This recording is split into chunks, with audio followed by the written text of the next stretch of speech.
नमस्कार साथियों, स्वागत है आपका केकेटीए एजुकेशन चैनल पर। आज इस सेशन में हम जो डिस्कस करेंगे वो बहुत ही इंपॉर्टेंट टॉपिक है साथियों, तो आप पूरा ध्यान से इस वीडियो को देखिएगा। आज हम डिस्कस करने वाले हैं why should you invest. Invest क्यों करना चाहिए, इसकी क्या जरूरत है, क्या इसके आगे फायदे हैं।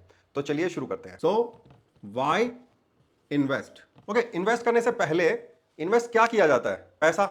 तो उसके लिए सबसे पहले हमारे को क्या चाहिए? इनकम। मतलब आप इनकम कहां से पाते हैं? या तो आप जॉब से पाते हैं या बिजनेस से पाते हैं। तो जो सबसे पहला प्रायोरिटी है वो हमेशा होता है इनकम पर फोकस देना। तो आप कोई जॉब प्राप्त करें या फिर कोई बिजनेस में आप एक्सेल करें तो उसी से आपको इनकम आएगी। तो सबसे जो पहली प्रायोरिटी है वो हर किसी के लिए क्या होनी चाहिए? Income. First priority must be income. Income कहां से आएगी? इनकम आपकी आएगी कोई ना कोई आपके स्किल सेट से। स्किल मतलब कोई कोई डॉक्टर है, कोई इंजीनियर है, कोई एक अच्छा बिजनेसमैन है, किसी के पास किसी भी तरह की कला है जिससे वो इनकम जनरेट करता है, वो आ जाता है स्किल। तो सबसे पहले आपको काम करना है इनकम पे। अगर आप एक स्टूडेंट है तो आपको फोकस करना है कि आप ये इनकम कैसे लेंगे। तो आप जो भी चीज की पढ़ाई कर रहे हैं आपको उस पर फोकस करना चाहिए ताकि आप उस फील्ड में कामयाब हो और आपकी इनकम स्टार्ट हो। या फिर आप अगर कोई बिजनेसमैन है तो आपको पहला प्रायोरिटी आपके बिजनेस पे देना पड़ेगा एंड आपको अपनी कंसिस्टेंट इनकम को आपको स्टार्ट करना पड़ेगा। एक बार आपके पास इनकम आ गई उसके बाद कहानी शुरू होती है हमारे आज के टॉपिक की, विच इज द जो कि है इन्वेस्ट क्यों करें। तो इनकम के बाद हमारे को एक इंपॉर्टेंट कंपोनेंट आता है, उसको हम क्या बोलते हैं? सेविंग्स। तो जैसा कि हमने बात किया, सबसे पहले आया इनकम। इनकम के बाद क्या होता है? इनकम के बाद होता है एक तो एक्सपेंस। एक्सपेंस मतलब जो भी हमारे खर्चे होते हैं डे टू डे के, रोटी कपड़ा और मकान, तो उसमें आपका एक्सपेंस आ गया। एक इसमें इंपॉर्टेंट कंपोनेंट होता है, उसको हम बोलते हैं सेविंग्स। सेविंग्स साथियों हमारे स्पेशली इंडिया में काफी पुराने टाइम से हमारे बड़े बुजुर्ग हमेशा से सिखाते आ रहे हैं कि सेविंग करना चाहिए, पैसा बचाना चाहिए, फ्यूचर के लिए बचाना चाहिए। तो सेविंग का जो मेन रोल होता है वो एक सिक्योर फ्यूचर के लिए होता है कि आपको क्या मिले? एक सिक्योर फ्यूचर। सिक्योर फ्यूचर का मतलब क्या है कि भाई आगे जाके हमारे को कोई जरूरत पड़ गया, कोई बड़े पैसे का रिक्वायरमेंट पड़ गया, तो हमारे पास अगर सेविंग किया हुआ पैसा है तो वो पैसा हम यूज में ले सकते हैं। मान लो हमारे को कोई लग्जरी खरीदना है, कोई गाड़ी खरीदना है, बड़ा घर खरीदना है, बच्चों की शादी है, किसी भी तरह की आवश्यकता के लिए आपको पैसा अचानक कहां से मिलेगा? वो आपको मिलेगा आपके सेविंग से। और सेविंग निर्धारित करता है आपका सिक्योर फ्यूचर। इसलिए सेविंग्स बहुत जरूरी है। चलिए ठीक है, आपने है ना अब सेविंग का तो फिक्स कर लिया कि साहब सेविंग करनी है। अब सेविंग करनी कितनी है, पहला तो क्वेश्चन वो आ जाता है।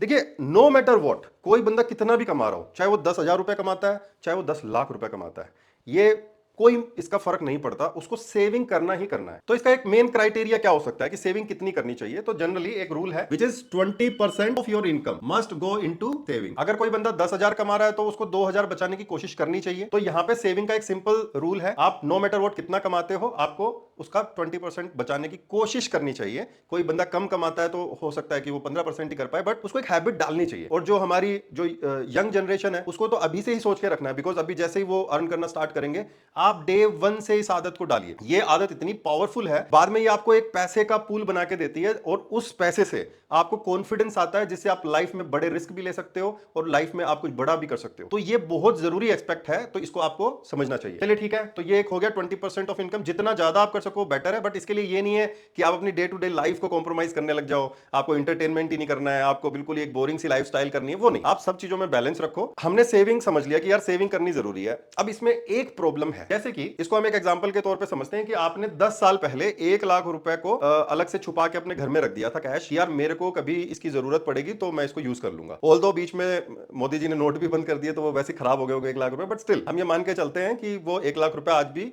यूजेबल है, वो करेंसी नोट चेंज नहीं हुए हैं, ये मान के हम चलते हैं। ठीक है, आपको जरूरत जो पड़ी और आपने अब वो पैसे को यूज करने जब आप गए तो आप ये पाओगे कि 10 साल पहले जो इस 1 लाख की वैल्यू थी आज वो वैल्यू नहीं। 10 साल पहले इस 1 लाख रुपए में लेट्स अज्यूम कि आप 6 तोला सोना खरीद सकते थे। 6 तोला सोना, एक मैं एग्जैक्ट डेटा पे नहीं बात कर रहा, मैं एक assumption पे बात कर रहा हूं कि आप 10 साल पहले सोना लगभग इसके भाव के आसपास होगा तो आप इतना खरीद सकते थे। आज आप सोना खरीदने जाओगे तो वो सोना कितना हो गया है? मतलब पहले जो 6 आ रहा था वो अब 1 ही आ रहा है, वो जो आपका अमाउंट है वो सेम है, वही 1 लाख रुपए में अब पहले आ रहा था 6 तोला, अब आ रहा 1 तोला। ये क्या हुआ अचानक? इसको बोलते हैं इन्फ्लेशन। महंगाई। महंगाई क्या होती है साथियों? समय के साथ साथ जो भी चीजें हैं उनकी कीमत भी बढ़ती रहती है। हम इसको बिल्कुल एक बेसिक कंसेप्ट के तौर पे बात करेंगे कि समय के साथ जो भी चीजें हैं अपने आसपास जो अवेलेबल है, पेट्रोल हो गया, आपका राशन हो गया, आपका घर हो गया, सब चीजें टाइम के साथ साथ उनकी कीमत बढ़ती रहती है। वो बढ़ती है महंगाई दर के कारण, और इसको हम इन्फ्लेशन रेट भी बोलते हैं। और इसका गवर्नमेंट हर साल एक आंकड़ा भी पेश करती है। अभी के लिए हम बात करेंगे एक उसका जो एक जनरल जो एक फिगर है वो हम मोरलेस लगभग बराबर 10% के मान लेंगे कि जो महंगाई दर है वो हर साल 10% से ग्रो हो रही है। मतलब जो चीज आपको इस साल 1 लाख में मिलेगी, ऐसा अज्यूम कर सकते हैं हम कि वो 1 साल बाद 1,10,000 में मिलेगी। ये बिल्कुल 100% नहीं है। कुछ चीजों की महंगाई दर 3% भी होती है, किसी की 4% भी होती है, कोई ज्यादा कम ज्यादा चलता है। हम इसको एक एवरेज मान के चल रहे हैं। तो जो आपका सेविंग किया हुआ पैसा है, अगर उसकी वैल्यू मतलब उसको आप अगर वो बढ़ेगा नहीं तो ये इन्फ्लेशन उसको उसकी वैल्यू को कम करती जाएगी। इसको हम समझते हैं एक सिंपल पे ऑफ डायग्राम की मदद। ये तो आपका है टाइम, मतलब जैसे जैसे टाइम बढ़ रहा है वैसे आपके सेविंग का कीमत बढ़ रहा है कि नहीं बढ़ रहा है, ठीक है। तो ये आपका सेविंग अमाउंट था जो इसको मैं कैपिटल बोलता हूं। तो अज्यूम करो कि आपने 1 लाख यहाँ पे किया सेव। अगर आपका वो पैसा घर पे पड़ा है, मतलब आपने वो कैश छुपा के रख दिया है, तो उसके साथ क्या होगा? जैसे जैसे टाइम बीतता जाएगा वैसे वैसे उसकी वैल्यू क्या होगी? वो वहीं रहेगी। क्यों? क्योंकि वो तो पड़ा है ना, वो तो आपने छुपा के रख रखा है। इन्फ्लेशन का पे ऑफ कैसा रहता है? टाइम के साथ साथ इन्फ्लेशन आपका धीरे धीरे धीरे धीरे बढ़ रहा है। क्योंकि हमने डिस्कस किया कि जो इन्फ्लेशन रेट है वो मोर और लेस लगभग मान लो हम 10% की अगर हम अज्यूम करते हैं तो वो हर साल 10% से बढ़ रहा है। मान लो 2020 में 0 था तो वो अगली बार आपका 10 पे आ जाएगा, अगली बार वो 20 पे आ जाएगा। तो ये जो इन्फ्लेशन बढ़ रहा है इससे आपके इसकी जो वैल्यू है वो कम हो रही है। अब हमारे को क्या करना पड़ेगा? हमारे को इस पैसे को भी ग्रो करना पड़ेगा विद टाइम। जो पे ऑफ डायग्राम है वो हमारे पैसे का ऐसा होना चाहिए।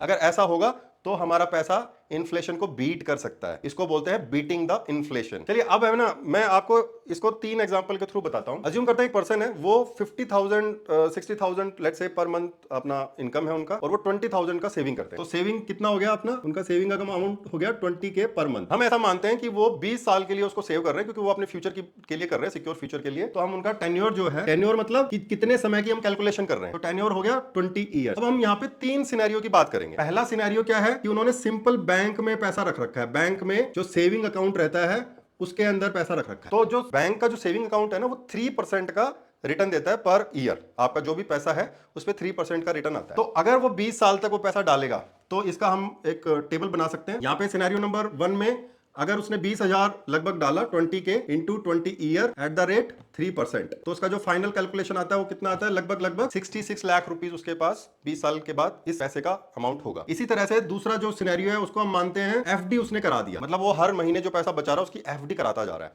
और एफडी में जो रेट ऑफ रिटर्न है वो कितना है? 6% के आसपास हम मान के चलते हैं। तो 6% पे ये सेम कैलकुलेशन कितना आ जाता है? लगभग 92 लाख रुपीस उसका बन जाएगा। ये जो एक्स्ट्रा पैसा बढ़ गया है ये क्यों बढ़ा है? जो रेट ऑफ इंटरेस्ट का जो डिफरेंस है उसके कारण ये डिफरेंस आ रहा है। तीसरे सिनेरियो में हम बात कर लेते हैं क्या? इक्विटी इंडेक्स के अंदर उसने इन्वेस्ट किया। इक्विटी इंडेक्स मतलब सिंपल कोई भी म्यूचुअल फंड पकड़ लो, निफ्टी का आपका जो निफ्टी इंडेक्स है उसके अंदर अगर उसने इन्वेस्ट किया हुआ है, एसआईपी वगैरह किया हुआ है, तो हम यहां मान के चलते हैं बहुत ही कंजर्वेटिव 12% का उसको रिटर्न मिलेगा। तो यहां पे उसका जो फाइनल अमाउंट रहेगा वो कितना होएगा? लगभग 2 करोड़ का उसका अमाउंट रहेगा। मतलब इट इज डबल देन आपका एफडी का रेट। तो ये डिफरेंस हो गया तीनों अलग अलग सिनेरियोज में।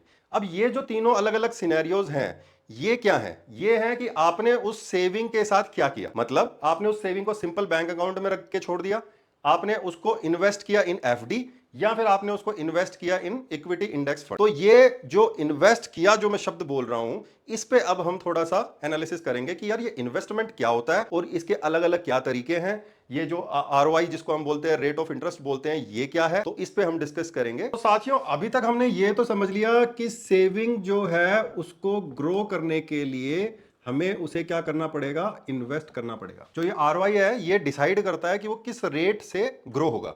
जैसा कि अभी हमने एग्जांपल देखा 3% वाला, 6% वाला और 12% वाला। ये आप कहां कहां इन्वेस्टमेंट कर सकते हो और उसमें क्या आरओआई आप एक्सपेक्ट कर सकते हो। और इसी के साथ आरओआई के साथ एक अलग फैक्टर इसके साथ आता है, उसको हम बोलते हैं रिस्क। हमेशा आपको आरओआई ज्यादा चाहिए तो उसका रिस्क जो है वो भी ज्यादा हो जाता है। उस पर भी हम डिस्कशन करेंगे विच इज वेरी इंपॉर्टेंट। तो इन्वेस्टमेंट इंस्ट्रूमेंट्स क्या क्या हो सकते हैं? तो सबसे पहले हम बात कर लेते हैं जो बिल्कुल ही हमारे ट्रेडिशनल इंस्ट्रूमेंट्स हैं। For example fixed deposits. तो फिक्स्ड डिपॉजिट जो कैटेगरी में आते हैं वो आते हैं फिक्स्ड इनकम इंस्ट्रूमेंट। इनको क्या बोलते हैं? Fixed income instruments. इसमें क्या क्या होता है आपका? जैसे बैंक का एफडी हो गया। एफडी क्या होता है बेसिकली? आप बैंक को कुछ पैसा देते हैं, बैंक का काम क्या होता है, दूसरों को उधार देना। तो आपने एक तरह से क्या किया, आपने बैंक को उधार दिया और बाद में बैंक उसको आगे उधार देके उससे और मतलब बिजनेस जनरेट करके आपको आपका पैसा मतलब रिटर्न दे रहा है। तो बैंक आपको बोलता है कि भाई मैं आपको 6% सालाना दे सकता हूं या 7% सालाना दे सकता हूं। वो जो भी उनकी ऑफरिंग है आप उसको देखते हो, आप अगर उसके साथ कन्विंस्ड हो तो आप उसमें उसको एफडी करा देते हो। तो एफडी का सिंपल मतलब होता है बैंक को उधार देना पैसा at a fixed rate of interest. अब इसके अंदर रिस्क कैसा होता है, बैंक अगर डूब गया देन व्हाट। हालांकि बैंक के ऊपर हमारे आरबीआई है, गवर्नमेंट है, उन मतलब रेगुलेटर्स हैं, तो वो हमें कुछ हद तक सेफ्टी प्रोवाइड करते हैं, लेकिन 100% सेफ्टी प्रोवाइड नहीं करते। तो यहां पे जो रिस्क है वो काफी कम है, बट है। तो जो रिस्क यहां पे रहेगा वो क्या रहेगा, सबसे पहले तो मैं बात कर लेता हूं आरओआई की। तो आरओआई कितना रहेगा यहां पे, लेट्स से 6%। एंड जो रिस्क है वो क्या रहेगा आपका, कम, मतलब काफी कम रहेगा रिस्क। अगर बैंक ही डूब गया तो आपको यहां पे दिक्कत हो सकता है, अदरवाइज यहां पे कोई दिक्कत नहीं होने वाला। अब हम बात कर लेते हैं और क्या हो सकता है फिक्स्ड इनकम इंस्ट्रूमेंट में। यहां पे आप पैसा किसको दे रहे हो, बैंक को दे रहे हो। इसी तरह से आप गवर्नमेंट को भी उधार दे सकते हो या फिर आप कॉर्पोरेट्स को भी उधार दे सकते हो। जैसे फॉर एग्जांपल आप टाटा को दे सकते हो, बिरला को दे सकते हो, अंबानीज को दे सकते हो, अडानीज को दे सकते हो। तो उनको हम क्या बोलते हैं, corporate FDs. Corporate FDs, corporate FDs में जो आरवाई रहती है वो थोड़ी ज्यादा रहती है, लेट्स से 10%। लेकिन जो रिस्क रहता है वो भी थोड़ा सा ज्यादा रहता है कंपैरेटिव टू दिस बैंक। क्यों, क्योंकि कॉर्पोरेट्स का उनको प्रॉब्लम आने के चांसेस हो सकते हैं, ठीक है ना। तो ये वेरी करता है बिजनेस टू बिजनेस, बट एक मैं बिल्कुल लेमन आपको टर्म्स में अगर बताऊं तो रिस्क यहां पे थोड़ा सा ज्यादा होता है। उसके बाद क्या है, आप गवर्नमेंट को दे सकते हो। गवर्नमेंट को आप किस फॉर्म में दोगे, बॉन्ड्स, उनको बोलते हैं गवर्नमेंट बॉन्ड्स, या फिर डेट फंड्स वगैरह भी उनको बोलते हैं। वहां पे भी आपका जो आपके रिटर्न्स होते हैं वो फिक्स होते हैं, मोर और लेस 6%। एंड जो आपका रिस्क रहता है वो आपका यहाँ पे कम रहता है। तो ये हो गए आपके फिक्स्ड इनकम इंस्ट्रूमेंट के एग्जांपल्स। इसी तरह से अब आगे जो नेक्स्ट इंस्ट्रूमेंट है वो है आपका let's say real estate. Real estate मतलब जमीन। तो ये किस किस कैटेगरी में होता है, रेजिडेंशियल मतलब जो आवासीय बोलते हैं, और एक होता है आपका कॉमर्शियल मतलब जैसे दुकान वगैरह हो गया जहां से आपको बाद में रेंट वगैरह मिल सकता है। इसमें जो आरओआई है वो मोटा मोटी वही आपका 7 से 8% सालाना का कैगर आएगा अगर आप इसको कैलकुलेट करोगे। और जो रिस्क है इसमें वो थोड़ा कम साइड में ही रहता है, बिकॉज अब यहां पे एक प्रॉब्लम है लिक्विडिटी की। लिक्विडिटी का मतलब क्या होता है कि भाई आपको जब बेचना है तब बिक रहा है क्या, दैट इज द लिक्विडिटी। तो वो जो लिक्विडिटी वाला पार्ट है it is a very big issue in real estate. And second thing is the ticket size. Ticket size मतलब प्लॉट का वैल्यू, इट्स इन लैक्स, मतलब काफी बड़े बड़े अमाउंट्स में होगा। आज कोई बंदा है जिसको महीने का 10,000 रुपए सेव करना है, वो जमीन में कैसे पैसा डालेगा, 10,000 रुपए वो हर महीने कैसे डालेगा जमीन में। तो इट इज नॉट फिजिबल। तो ये एक इंस्ट्रूमेंट तो है बट इट इज फॉर बड़ा टिकट साइज, मतलब ज्यादा बड़ा पैसा हो आपके पास लमसम तो आप उसको कर सकते हो, otherwise it is bit difficult as a investment instrument. तीसरा इंस्ट्रूमेंट क्या हो सकता है आपका, कमोडिटीज। कमोडिटीज में क्या आ गया आपका, बुलियंस में गोल्ड आ गया, सिल्वर आ गया। आरओआई इसका अगर आप हिस्टोरिकल कैगर देखोगे तो वही 7 to 8% के आसपास है अगर आप पिछले 20 साल का डेटा इसमें देखते हो। एंड जो इसमें रिस्क है वो काफी कम है, इसमें भी मॉडरेट सा मतलब कम रिस्क है। इसके जो प्रोज एंड कॉन्स है उसके बारे में अगर हम बात करें तो physical gold is a bit complicated thing, क्योंकि आपका जैसे ही आप उसको परचेज करते हो तो वो 15-20% तो वैसे टूट जाता है। वाई, बिकॉज आपको मेकिंग चार्ज देना है, फिर उसमें मिलावट भी हो सकता है, वापस रीसेल करने जाओगे तो उसका वैल्यू कम होता है। तो it is advisable if you are investing in gold तो इसको आप ईटीएफ्स में या गोल्ड बीज वगैरह के थ्रू इलेक्ट्रॉनिकली आप इसमें इन्वेस्ट करें। वो सबसे अच्छा तरीका है और सेफ भी है, क्योंकि फिजिकल गोल्ड के चोरी होने के भी चांसेस रहते हैं। अदरवाइज आप उसको सेव करने के लिए बैंक लॉकर्स में रखते हो, उसके भी चार्जेस पे करते हो। Fourth is equities. इक्विटीज क्या होता है, इक्विटीज होता है बिजनेसेस, मतलब एक इकोनॉमी में तरह तरह के बिजनेसेस चलते हैं, उन बिजनेसेस में इन्वेस्ट करना। बिजनेस दो तरह के होते हैं, वन इज आपका लोकल बिजनेस। लोकल बिजनेस का मतलब क्या होता है कि जैसे आपका कोई पड़ोसी है, आपका कोई भाई है, आपका कोई रिश्तेदार है, वो बोल रहा है कि यार मैं बिजनेस कर रहा हूं, आप मेरे में इन्वेस्ट कर दो, और अगर ये बिजनेस चल गया तो आपको आपका भी मतलब मैं पार्टनरशिप आपको दे दूंगा, तो आपका भी पैसा बढ़ेगा। तो एक तो ये हो गया। एक सेकंड हो गया कि भाई आप जो बड़ी बड़ी कंपनियां हैं जैसे अंबानी, टाटास, आप उनमें इन्वेस्ट करना चाहो, या फिर कोई न्यू एज बिजनेस आया है जैसे आजकल चल रहा है जोमेटो हो गया, या फिर कोई और जैसे कोई एआई के बिजनेसेस चल रहे हैं, तो आप चाहते हो कि यार मैं इसमें इन्वेस्ट करूं, तो आप उसमें भी इन्वेस्ट कर सकते हो थ्रू स्टॉक एक्सचेंज। तो वो हो गया आपका इक्विटी स्टॉक एक्सचेंज के थ्रू आपका करना। तो इनको हम अभी के लिए बोलेंगे इक्विटी इंडेक्स की हम बात करेंगे, बिकॉज डिटेल में कंपनीज और उन सब पे जाना it is beyond the scope of this video. तो अभी के लिए हम बात क्या करेंगे, इंडेक्स, इक्विटी इंडेक्स। अब ये इक्विटी इंडेक्स क्या बला है भाई, जैसे मैं आपको एक एग्जांपल बताता हूं, निफ्टी 50। नाउ निफ्टी 50 क्या है, निफ्टी 50 हमारा 50 जो बेहतरीन कंपनियां हैं इंडिया की, उनका एक, उनको एवरेज करके, उनको मिला के एक इंडेक्स बना दिया, उनका एक एवरेज कंपोनेंट बना दिया, उसको हम बोलते हैं निफ्टी 50। अब ये कंपनियां अगर बेटर करती रहेंगी तो आपका निफ्टी राइज करेगा, अगर ये कंपनियां अच्छा नहीं करेंगी तो निफ्टी भी डाउन जाएगा। तो हम बोलते हैं इंडेक्स, और इसके अंदर इन्वेस्ट करने को बोलते हैं इक्विटी इंडेक्स में इन्वेस्ट करना। और कौन सा इंडेक्स, यहां पे हम बात कर रहे हैं निफ्टी 50 की। इसके अंदर बहुत, मतलब बहुत वैराइटीज हैं। आप चाहोगे कि मेरे को ओनली सेक्टोरल इंडेक्सेस में करना है, मुझे ओनली बैंक्स में करना है, उसकी फैसिलिटी आपके, इसमें दुनिया भर के फैसिलिटीज अवेलेबल हैं। अभी के लिए आप ये समझो कि आप इंडेक्स में भी इन्वेस्ट कर सकते हो थ्रू इक्विटी इंडेक्स। एक होता है इंडेक्स फंड, जैसे आप डायरेक्ट इंडेक्स फंड में डाल दो निफ्टी ईटीएफ जिसको हम बोलते हैं। एक हो गया म्यूचुअल फंड के थ्रू, कि किसी अलग अलग कंपनियां म्यूचुअल फंड चलाती हैं, तो आप म्यूचुअल फंड के थ्रू भी इस रूट पे जा सकते हो। अमाउंट कितना कर सकते हैं, अमाउंट इसमें कितना छोटे से छोटा भी कर सकते हैं, 100 रुपया करना है, 500 रुपया करना है, 5000 करना है, कितना भी करना है आप इसमें कर सकते हो। आरओआई कितना है इसका, आरओआई इसका आप अभी तक का जो रिटर्न है उसके हिसाब से हिस्टोरिकली इट इज 12%। 12% आपको ये एक एवरेज रिटर्न देता है। रिस्क कितना है इसमें, तो इसका जो रिस्क कंपोनेंट है वो भी आपका माइनर है, मतलब मॉडरेट है। अब इसको आप कैसे समझेंगे, जैसा कि हमने डिस्कस किया निफ्टी 50 मतलब 50 बेहतरीन कंपनियां, तो इसका मतलब क्या है कि जो उसका रिस्क प्रोफाइल है, ये एसेट क्लास का जो रिस्क प्रोफाइल है वो लो रिस्क कैटेगरी में आएगा। क्यों, क्योंकि आप पूरे इंडियन इकोनॉमी पे यहां पे बात कर रहे हो, and Indian economy is in a rising state.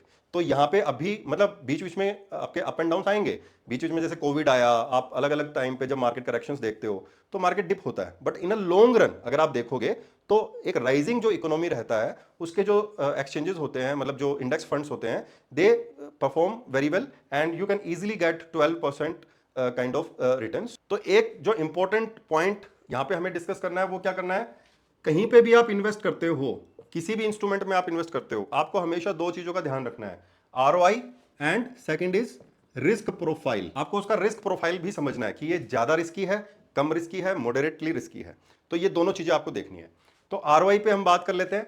जैसे फॉर एग्जांपल आरओआई आपकी है 6%, जैसे कि हमने बात किया किस किस की आरओआई 6% है, एफडी हो गया, जैसे हमने गोल्ड सिल्वर की बात किया, ठीक है, उनका आरओआई 6% है। तो उनका रिस्क प्रोफाइल कैसा है, उनका रिस्क प्रोफाइल भी आपका कम है। तो ये हो गया इसका, let's say FD etc, FD वगैरह का। उसके बाद हमने बात किया था यहाँ पे जैसे रियल एस्टेट का बात किया था, उसके बाद हमने कमोडिटीज़ का बात किया था, और उसके बाद में हमने इक्विटीज़ का बात किया था, ठीक है। तो इनका जो आरओआई था वो भी अलग अलग था, जैसे इसका 7 to 8% था, इसका 7 to 8% था, और इसका आपका 12% था। तो जैसे जैसे आरओआई बढ़ रहा है वैसे वैसे रिस्क भी बढ़ रहा है। तो यहाँ पे जो रिस्क है वो थोड़ा सा ज़्यादा रहेगा। यहाँ पे थोड़ा सा ज़्यादा का मतलब क्या वो समझना आप, जो रियल एस्टेट है, जो आपका कमोडिटीज है, जो इक्विटीज हैं, दीज आर मूविंग, इनके जो रिटर्न्स होते हैं वो मूविंग रहते हैं, मतलब वो स्टेशनरी नहीं रहते। जो एफडीज होते हैं ना, ये इनको फिक्स्ड इनकम क्यों बोला जाता है, बिकॉज इसमें फिक्स्ड है कि 6% है तो 6% ही रहेगा। इनके जो रिटर्न्स रहते हैं ना वो फ्लक्चुएट करते रहते हैं विद टाइम। जैसे कभी डिमांड ज्यादा है रियल एस्टेट का तो उसके रेट फास्ट बढ़ते हैं, उस पर्टिकुलर ईयर में आपके रिटर्न्स ज्यादा आ जाते हैं। जैसे गोल्ड में अगर आप ध्यान दोगे तो अभी जो 24-25 का जो रिजाइम था, 40% गोल्ड ने रिटर्न दिया है। लेकिन क्या 40% every year is it possible, no it is not possible. तो अगर आप उसको एक लॉन्गर रन में देखोगे तो उसका एवरेज आप निकाल के लाते हो, तो वो एवरेज यहाँ पे हमने यहाँ पे लिखा है। इसी तरह से इक्विटी में भी होता है। स्मॉल कैप्स ने 21-22 के टाइम के दौरान 70-80% का रिटर्न दिया था in a year, but is it sustainable for a longer run, no it is not. आपको एवरेज रिटर्न का ध्यान में रखना पड़ता है कि this is the average return I am going to get. तो आपको ये ध्यान में रखना है, एंड ये किस कॉस्ट पे आ रहा है, किस रिस्क प्रोफाइल पे आ रहा है, वो आपको समझना होता है। तो जैसे जैसे आप नीचे जा रहे हो तो वैसे वैसे इनका जो रिस्क है वो थोड़ा थोड़ा बढ़ता जा रहा है, ठीक है, वो थोड़ा थोड़ा आपका बढ़ता जा रहा है। तो आप देख सकते हो कि रिस्क आपका जैसे जैसे बढ़ेगा वैसे वैसे रिटर्न बढ़ेगा। तो यहां पे एक जो इंपॉर्टेंट लर्निंग है वो क्या है, आपका जो आरओआई रहता है वो डायरेक्टली प्रोपोर्शनल टू आपका रिस्क रहता है। ये आप इन्वेस्टमेंट के अंदर हमेशा इस चीज को मार्क कर लेना। आपका जहां पे भी आपको हायर आरओआईज दिखते हैं वहां का रिस्क प्रोफाइल भी थोड़ा सा ज्यादा होता है। मैं इसको आपको एक बड़े ही सिंपल एग्जांपल से बताता हूं। जैसे कि अगर किसी पर्सन की 50,000 रुपीज सैलरी है, एंड यहां पे मैं इसको नोट डाउन कर देता हूं। मान लो उसकी सैलरी कितनी है 50K, और वो मान लो आपका सेविंग जो कर रहा है वो कितना कर रहा है 10K। तो ये जो 10K का कंपोनेंट है ये मेरे को इन्वेस्ट करना है। अब ये इन्वेस्ट करना है जो अमाउंट, उसमें यहां पे ये सोचना होता है कि मुझे टेन्योर क्या लेना है। जैसे फॉर एग्जांपल ये 10K को मैं यहां पे 2 टुकड़ों में बांट देता हूं फॉर सिंप्लिसिटी। मैं इसको 5K कर देता हूं, ठीक है। ये 5K को लेट से मैं बोलूंगा कि लॉन्ग टर्म में जाएगा। लॉन्ग टर्म में जाएगा मतलब लेट से 20 ईयर्स में जाएगा, कि मेरे को ये 20 साल बाद चाहिए, मेरे रिटायरमेंट के लिए मैं प्लान कर रहा हूं। तो ये जब मेरा टेन्योर इतना लंबा है तो I can go with equities also. क्यों? क्योंकि इक्विटीज में बीच में अप एंड डाउन आएंगे, लेकिन मेरे को फर्क नहीं पड़ता है, because I am looking at 20 years का होराइजन। तो यहां पे मैं इसमें जा सकता हूं। लेकिन मुझे कुछ इमरजेंसी फंड भी चाहिए। मान लो मुझे 6 महीने में भी पैसा अचानक चाहिए, 1 साल में भी अचानक चाहिए, तो उस टाइम पे अगर मेरे को पैसा निकालना हो तो इक्विटीज में मेरे को डालना चाहिए क्या?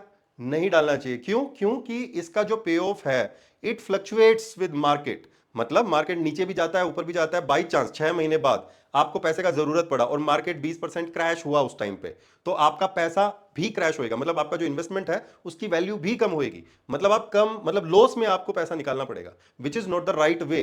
तो हमेशा आप इन्वेस्टमेंट में ये चीज को आपको समझना पड़ेगा कि आप जिस इंस्ट्रूमेंट में इन्वेस्ट कर रहे हैं उसका नेचर कैसा है। तो हमारे को यहां पे दिक्कत नहीं होने वाला अगर आप 15-20 साल का व्यू आप रख रहे हो। बट अगर आप एक इमरजेंसी फंड को के हिसाब से बिल्ड कर रहे हो, लेट से आप ये 5,000 रुपए है, ये शॉर्ट टर्म के लिए आपको चाहिए, तो आप क्या कर सकते हो, इसको एफडीज में इन्वेस्ट कर सकते हो। आप बोलोगे कि यार एफडीज का पैसा सेफ है, जब भी मुझे चाहिए जब मैं इसको निकाल लूंगा, तो आप क्या कर सकते हो, 5,000 आपका एफडीज में जाएगा। वहां पे आपका क्या रहेगा, 6% का रिटर्न।